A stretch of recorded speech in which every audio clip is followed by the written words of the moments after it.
नमस्कार, स्वागत है आपका हमारे YouTube channel mister SP point में। दोस्तों, आप लोग जानते हैं कि मिस्र की सभ्यता का हमने 4 वीडियो पढ़ा दिया है। बीए सेकंड ईयर वालों के लिए मिस्र की सभ्यता आज ख़त्म हो जाएगा। ये 5वां वीडियो है, सीरीज वाई हमने बनाया है।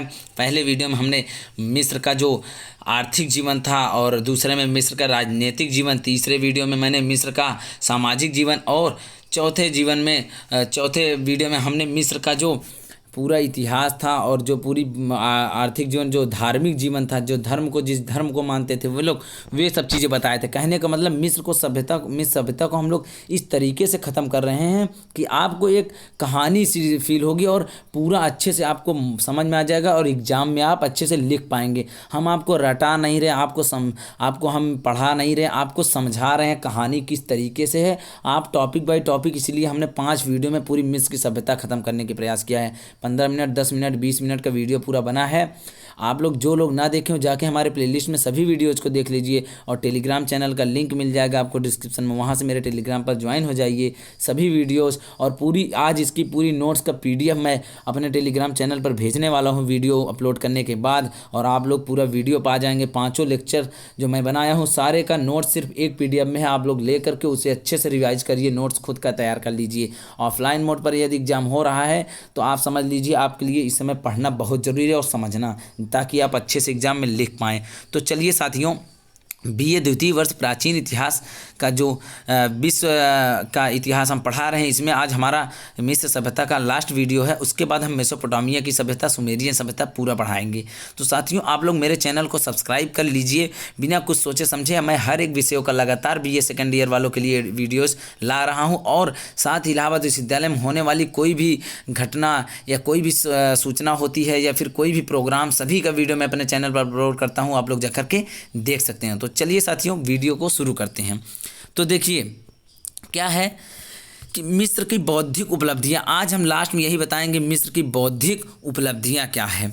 मिस्र की बौद्धिक उपलब्धियां में लिपिक कला और लेखन सामग्री, जो वे लोग उपलब्धि पाएँ अपनी बुद्धि, कहने का मतलब जो वे लोग विकास किए, कितनी उपलब्धि पाएँ वो लोग आधुनिकरण में, कहने का मतलब जो मॉडर्न होने में। जैसे आज के ज़माने में, आज के समय में लोग हमेशा आगे होते जा रहे हैं, कहने का मतलब लोग हमेशा नई नई तकनीकी ढूंढने जा रहे, टेक्नोलॉजी ढूंढते जा रहे हैं। उस तरीके से मिस्र के लोग कहाँ तक, उनकी बौद्धिक जो थी उपलब्धियाँ कहाँ तक थी, ये बताएंगे। लिपिक और लेखन कला में अब जो सामग्री थी, किसका इस्तेमाल करते थे, वो लोग कैसे रहते थे, उन सब पे हम अच्छे से बात करेंगे। तो चलिए साथियों, देखते हैं क्या है।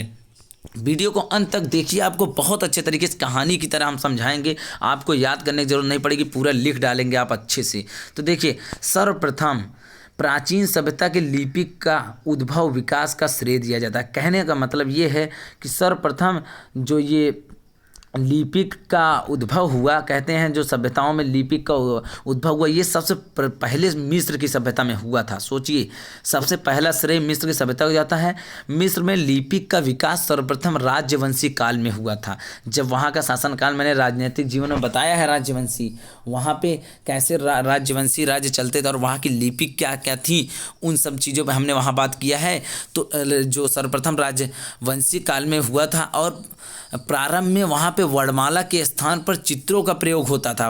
वर्णमाला का ज्ञान लगभग मिस्रवासियों को 3500 ईसा पूर्व हुआ था। वर्णमाला का ज्ञान आप लोग जरूर इसको नोट करिए, ये कि क्वेश्चन है आपके लिए बहुत बढ़िया।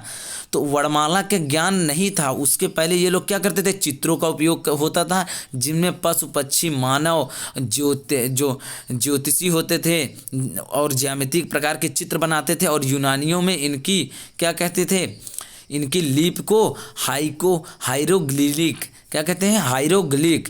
आप लोग देखेंगे कई जगह इनकी लिपियों का अलग अलग नाम मिलता है और अलग अलग लिपियां हैं।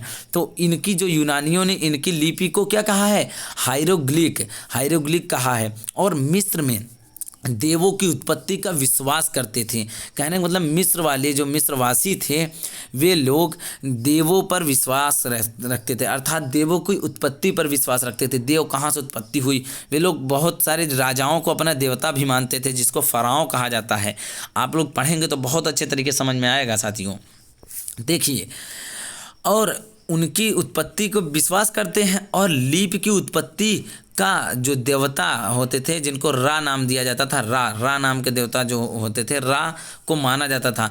जो लिपि की उत्पत्ति जिन्होंने किया था, कहने का मतलब जहाँ जो वहाँ की लिपि की उत्पत्ति हुई उसका जो श्रेय होता है वो कहा जाता था कि देवता रा नाम का जो देवता हुआ रा, उन्होंने इस लिपि का उत्पत्ति की। और देखिए लिपियों की भी बात चल रही है, माना जाता है। और मिस्र के लोग कलात्मक ढंग से लिपि को सजाते थे और वे विभिन्न रंगों का प्रयोग करते थे। मिस्री लिपि की हायरोग्लिमिक हायरोग्लिमिक अलग अलग अजीब अजीब तरीके से नाम होता था इनकी लिपियों का। आप लोग खुद देखेंगे, कहेंगे ऐसा ऐसा नाम कैसे याद होगा, तो थोड़ा अजीब लगता है इन सब नामों को लेने में, हायरोग्लिमिक नाम ना। तो देखिए ये जो था ये अक्षरात्मक ध्वनि बोधक संकेत सूचक रूप से विकसित था।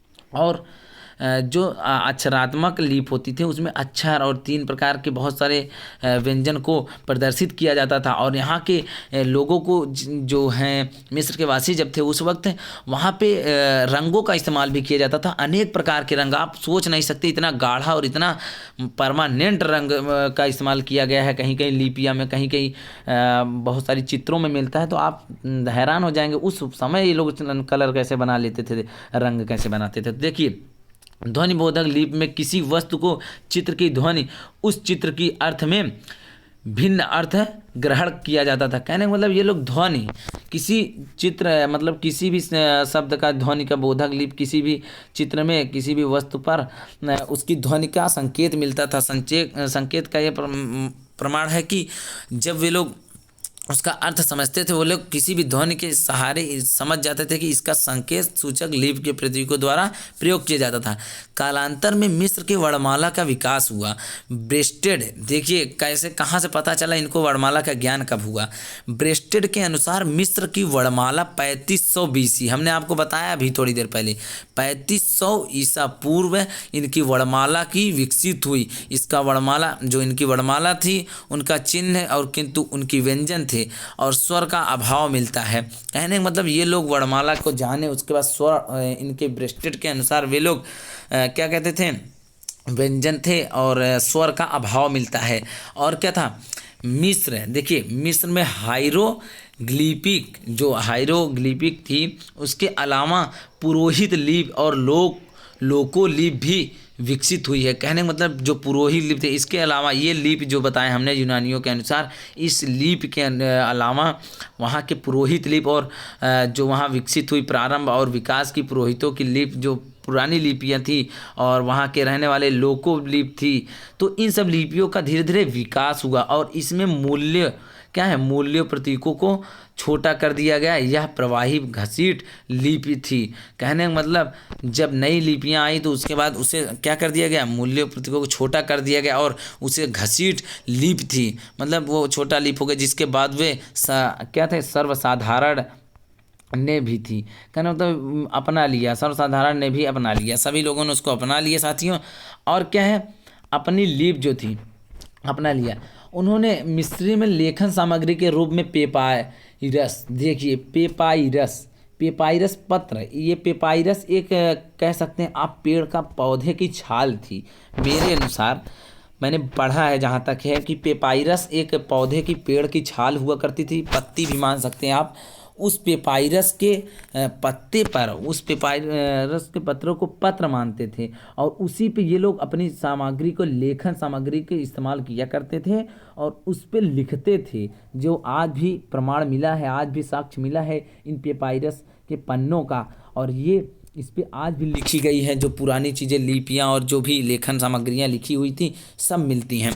और साथियों आपको बता दें पेपायरस से ही कई लोग कहते हैं, कई विद्वान पेपायरस से ही पेपर अर्थात पेज जिसको हम लोग बोलते हैं इसकी उत्पत्ति हुई थी। वो लोग इतने दिनों पहले इन सब चीज़ों को समझ गए। और मृदभांड में जो क्या हुआ था काष्ठी के टुकड़ों अस्थियों का प्रयोग किया जाता था। किसमें, मृदभांड में अस्थियों का प्रयोग किया जाता। पेपायरस पात्र नुकुरल के समान एक प्रकार के पौधे के गूदे के बनाया जा गया था। देख रहे हैं एक प्रकार के जो पौधा होता है क्या नरकुल के पौधे के समान, नरकुल के पौधे के समान क्या होता था, एक प्रकार का पौधा था जिसके गुर्दे, जिसको हम लोग कहते हैं गुर्द, गुर्द मतलब ये तो गोद टाइप से होता है, जो गोद बोलते हैं उसका, गुद, जिसको गुद भी बोला जाता है कहीं कहीं पर, उससे उसमें जो निकलता चिप, उसी से वे लोग बनाते थे, उसकी छाल में मिलती थी वो, और बनाया गया जो अत्यधिक मजबूत और टिकाऊ होता था, जिसका परिणाम है कि आज भी पाए गए पेपाइरस के पूर्णतः सुरक्षित है। मैंने बताया ना अभी आपको कि पेपाइरस के जितने भी पत्ते पाए गए हैं, जितने भी उसके पेंच पाए हैं, पत्र पाए गए, आज भी सुरक्षित है और मजबूत तरीके से हैं। और कलिक और गोद को मिलाकर लिखने का काम नरकुल की कलम या ब्रश से किया जाता था। नरकुल मतलब नरकट, आप लोग जानते होंगे, एक सरपत की तरह होता है नरकट, नरकुल उसको बोलते हैं। वो कलम का, उसका कलम एक बनाते हैं, आज भी बहुत, अभी हाल फिलहाल में 2-4 साल पहले हम लोगों ने उसका उपयोग किया है। आप लोग भी जानते होंगे कहीं कहीं उपयोग होती है, आज भी एक आती है नरकुल की, आगे नोक लगी होती है, वो वाली पेन।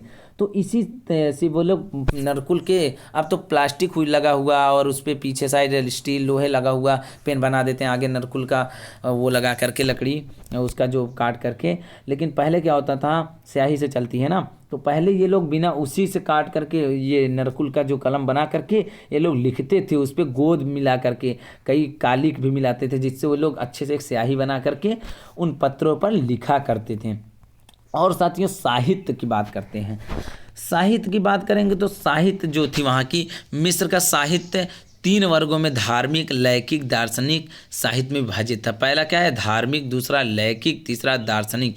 इन 3 साहित्य में मिस्र का साहित्य विभाजित था। और प्रारंभ में जो था, प्रारंभ में 5वें राजवंश जो थे, प्रारंभ में जो था, देखिए सबसे पहले हम लोग बात करते हैं धार्मिक साहित्य का प्रारंभ।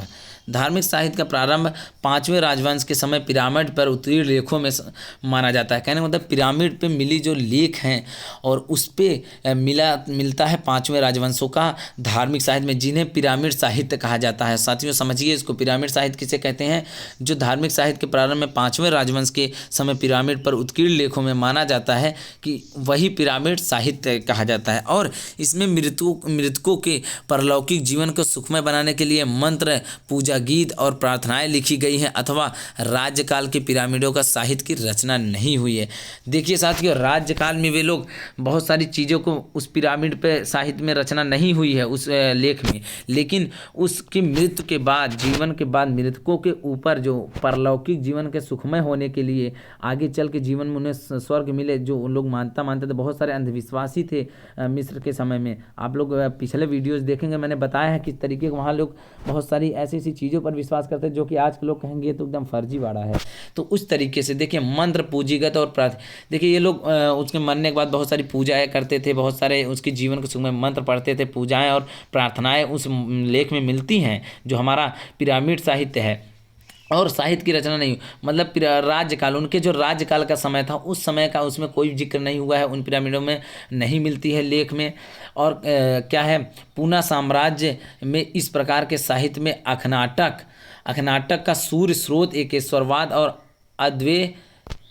अद्वैतवाद सिद्धांत प्रथम प्रतिवाद माना जाता है। देखिए साथियों, अब हम आपको एक बहुत अच्छा यहाँ पर एकेश्वरवाद का मतलब बता देते हैं। साथियों, एकेश्वरवाद क्या है? एकेश्वरवाद के ऊपर मेरे कमेंट बॉक्स में पिछले वीडियो में एक सवाल आया था कि एकेश्वरवाद क्या है। किसी ने कमेंट किया था, शायद उनका निधि नाम था, तो उन्होंने कमेंट किया था कि एकेश्वरवाद का क्या मतलब है। तो आप वे एकेश्वरवाद का मतलब नहीं समझ पाए थे। आज हम इस वीडियो में एकेश्वरवाद को बता देते हैं और बहुदेववाद को भी बता देंगे। आप लोग एकेश्वरवाद, बहुदेववाद में अंतर समझ लीजिए। एकेश्वरवाद का वह मतलब होता है, जैसे आप जानते हैं कि मुस्लिम लोग क्या करते हैं, एक ईश्वर को मानते हैं, एक ईश्वर को मानते हैं। जैसे उन लोगों का एक ही ईश्वर होता है अल्लाह, उसी की दरगाह, उसी की मस्जिद, उसी की हर जगह वो लोग मानते हैं। एक ईश्वरवाद, मुस्लिम जो इस्लाम धर्म है, मुस्लिम ये एक ईश्वरवाद धर्म है, एक ईश्वर पर विश्वास करने वाले हैं, एक ईश्वरवादी हैं। जैसे कहते हैं हम समाजवादी हैं, हम भाजपावादी हैं, ऐसे कई प्रकार के जो बसपा हैं, बसपावादी हैं, और बहुत लोग कहते हैं अलग अलग पार्टी होती है, वादी लगा दिया जाता है। वैसे एक ईश्वरवाद है, वाद से ही वादी बनती है। कहते हैं ना, हम हिंदुत्ववादी हैं और हम राष्ट्रवादी हैं, बहुत सारी चीज़ें होती हैं। तो एकेश्वरवाद मतलब हम एक ईश्वर को मानने वाले हैं। जैसे हमारा बहुत सारा मिलता है, बहुत सारे धर्म में सिर्फ एक ही ईश्वर होते हैं, लेकिन बहु ईश्वरवाद मतलब क्या होता है? एकेश्वरवाद का जब अगर देखेंगे विपरीत तो बहुदेववाद होता है। बहुदेववाद का यह मतलब होता है बहुत सारी देवी देवताओं को मानना। जैसे कि हिंदू परंपरा में, हिंदू धर्म में क्या होता है, यहाँ पे बहुत सारी देवी देवताओं को माना जाता है। आप लोग जानते होंगे कई देवियाँ हैं, कई देवता हैं जिसको हम लोग मानते हैं, जिसकी पूजा करते हैं। तो बहुदेववाद मतलब बहुत सारी देवी देवता, और एकेश्वरवाद मतलब सिर्फ एक ही देवताओं को वो लोग मानते थे। और देखिए एकेश्वरवाद अद्वैतवाद जो क्या है, अद्वैतवाद सिद्धांत को प्रथम प्रतिपादन माना जा सकता है। और साम्राज्य के काल में अंतिम वर्षों में 850 बीसी में आरभन हेते उपदेश नामक साहित्य की रचना हुई थी। 850 बीसी में लगभग वहाँ पे आरभन और हेते इन उपदेशों की रचना हुई थी साहित्य में, और जिसको ईश्वर में मनुष्य के भाग्य विधाता कहा गया है। इस काल में मृतक साहित्य भी लिखी गई है। कहने का मतलब इसी काल में, इसी समय में एक मृतक साहित्य नाम की क्या लिखी गई है, एक मृतक साहित्य नाम की लेख लिखा गया था, और जिसमें मिस्र में लैखिक साहित्य के अंतर्गत नाटक, प्रणय गीत, विजय गीत और कहानियाँ सृजन किया गया है उस लेख में। अब देखिए हम लोग बात करते हैं थोड़ा सा और है साथियों, वीडियो थोड़ा लंबा हो सकता है। आज आप लोगों वीडियो में लास्ट तक बने रहिए। आप लोगों को वीडियो थोड़ा लंबा लगेगा, लेकिन बहुत ही अच्छी तरीके से हम बताने का प्रयास कर रहे हैं आप लोगों को। तो देखिए नाटक साहित्य में क्या था, मेम्फाइट ड्रामा, ये क्या मिलता है आपको, लिखित साहित्य मिलते हैं। सृष्टि नाटक, राज्याभिषेक नाटक तथा होरूस एवं ऐतिक नाटक और उल्लेखनीय है। मिस्र के लैखिक साहित्य में प्रणय गीतों को भी बहुत महत्व मिलता है। प्रणय गीतों में क्या है, भाई बहन की प्रेम संबंधी क्या लिखा गया है, वर्णन मिलता है। कहा जाता था कि वे लोग, वहाँ के लोग भाई बहन में ही शादियाँ कर लेते थे, प्रेम हो जाता था वे लोग। और वहाँ के जो तुम्हारी आर्गन के अंदर एवं आनंददायक गीत मिस्रियों के बीच मिलता है। मिस्र में विजयों के गीत के सृजन, इन सब जो ऐति और ऐथिक नाटक, राज्याभिषेक, होरूस, इन सब लेखों में बहुत सारे लेख ऐसे हैं जिसमें बहुत सारे प्रेम क्या मिलता है, प्रेम का उन लोगों को कहानी मिलती है, प्रेम कहानियाँ मिलती हैं उन सब लेखों में, उन सब के राजाओं की। देखिए और विजय गीतों का सृजन 6वें राजवंश में होने लगता है, किंतु पुरोहित वर्चस्व के कारण 12वें राजवंश तक गीत कम लिखे गए, और कालांतर में अमेन और हेतिस तृतीय विजय गीत मिलते हैं। यह विजय गीत वस्तुतः प्रस्तुति मंत्र, इनमें वास्तविक घटनाओं के प्रकार नहीं डाला गया है। मिस्र का तथा साहित्य में रचना का जो मध्यकाल था, धीरे धीरे यहाँ के लेख कम मिलने लगे और लेख क्या होने लगा, कम होने लगा, और वहाँ पे जो कम कथाएं होने लगी और रचना का उद्देश्य आश्रित जनता की कथाएं शुरू करता था, वाचकों के जीवन में व्यापन करना पड़ता था। और मिस्र में जो है कथाओं की अभिरचित कहानियां भी हैं, जैसे कि जो आधुनिक जासूसी कहानियों, बहुत सारी जासूसी कहानी, जैसे आज की जिसको हम लोग क्राइम रिपोर्ट बोलते हैं, CID या बोलते हैं क्राइम रिपोर्ट, जो आता नहीं है आप लोग जानते हैं सावधान इंडिया, उस तरीके की जासूसी कहानियों को भी छवि प्रस्तुत करती है हमारे लेखों में। और कहानियों के राजकुमारियों के राजा रानी आदि की प्रेम कहानियाँ, हमने बताया अभी थोड़ी देर पहले, कई राजा रानी की प्रेम कहानियाँ मिलती हैं, बहुत सारी लिपियों में लिपिबद्ध किया गया है। और मिस्र की जो प्रसिद्ध कहानी थी, एक नाविक की कहानी मानी जाती है। उस नाविक की कहानी जैसा कि आप लोग पढ़े होंगे, एक नाविक था जो कि वो नाविक अपनी कहानी में क्या करता है, नाव से जाता हुआ रहता है, और अभोग राजकुमारों की कहानी है, भाइयों की कहानी है। देखियो हम थोड़ा नाविक की कहानी बता देते हैं। नाविक एक बहुत बड़े नदी में कह सकते हैं, बहुत बड़े जल, जहाँ पे बहुत सारा समुद्र कह सकते हैं, उस समुद्र में बहुत भयंकर तरीके से एक नाव पे था और बहुत सारे लोग उस पे थे। और नाविक की कहानी में जितना जानता हूँ उतना आपको बता सकता हूँ, आप थोड़ा समझ जाइए नाविक की कहानी क्या थी। तो वो नाविक उस चीरती हुई बाढ़ में, भंवरों में कह सकते हैं, जो बवंडर होता है पानी में, उस बवंडर पानी में से निकल कर अपनी जहाज जो था नाविक बाहर निकाल लाया था। वे नाविक, उसकी कहानी उसमें मिलती है।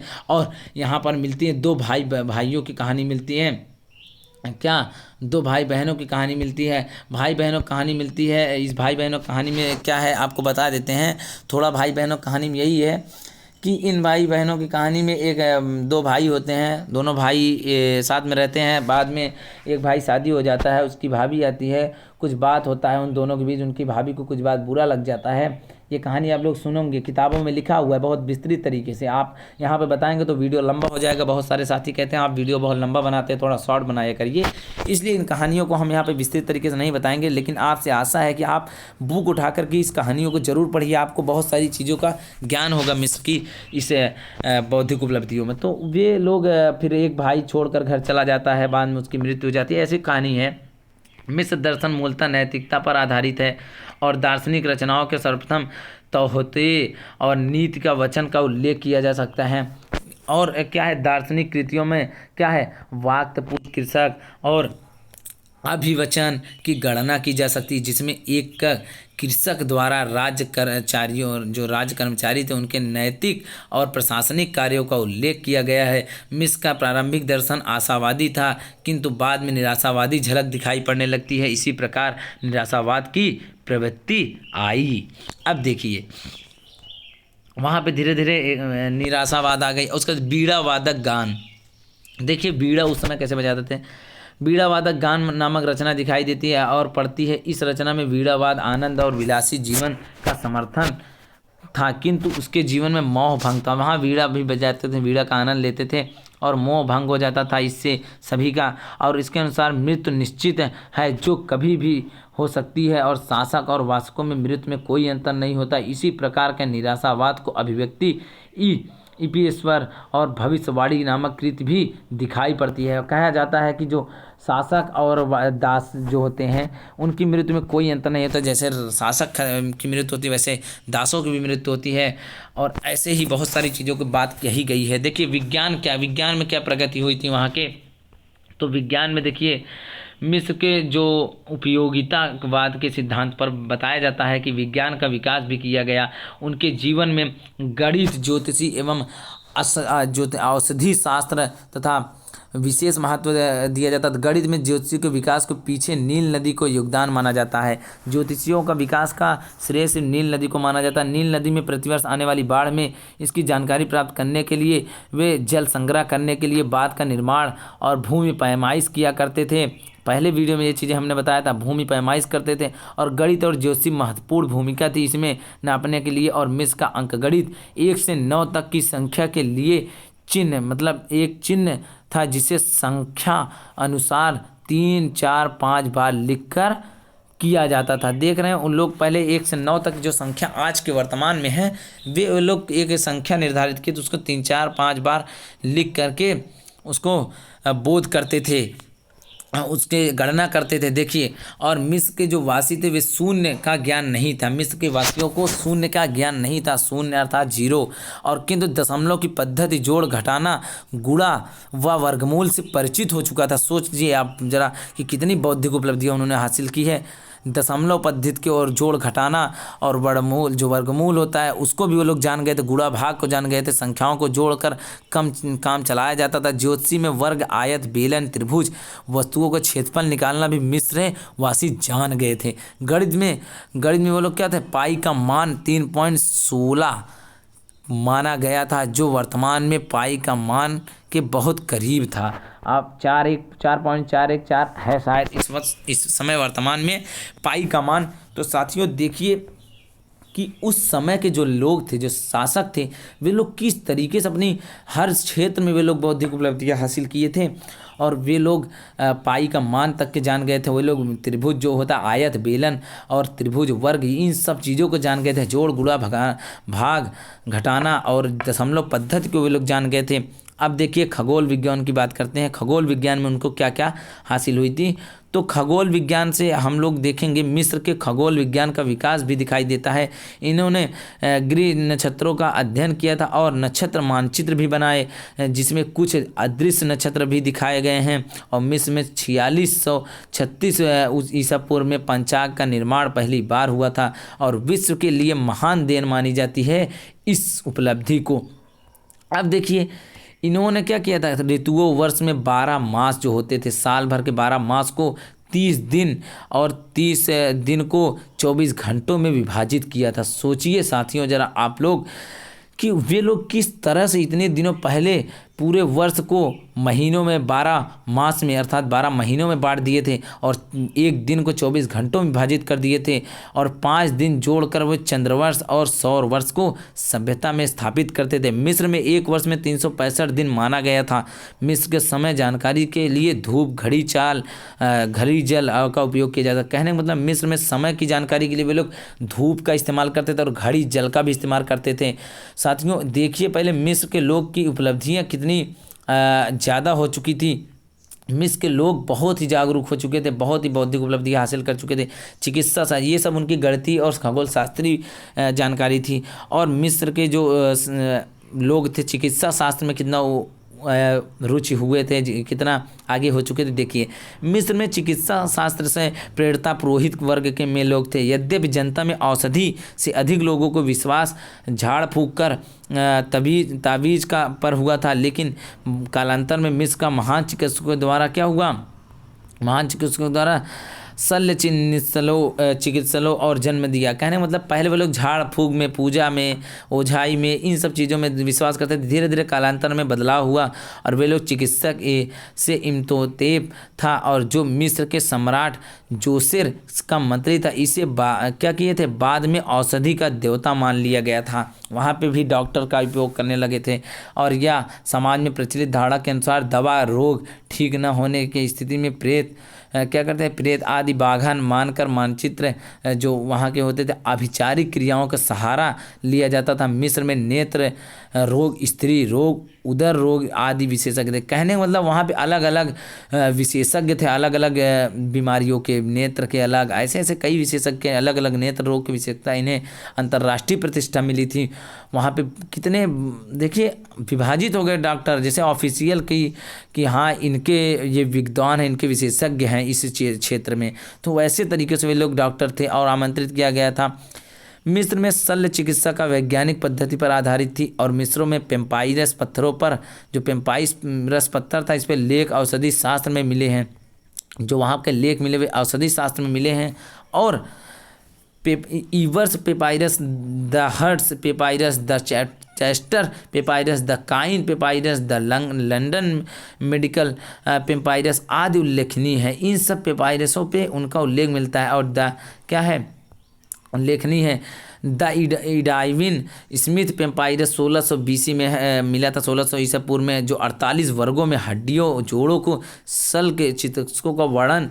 ईवर्स जो पेपाइरस के जो था उसमें विविध रोगों का उपचार के लिए औषधियाँ, नुस्खे का उदय, हृदय, ट्यूमर, देख रहे हैं कि शल्य चिकित्सा का वर्णन है। और वासियों के जो वहाँ मिस्रवासी थे उनके औषधियों के पशुओं के मल मूत्र तथा मांस का प्रयोग होता था।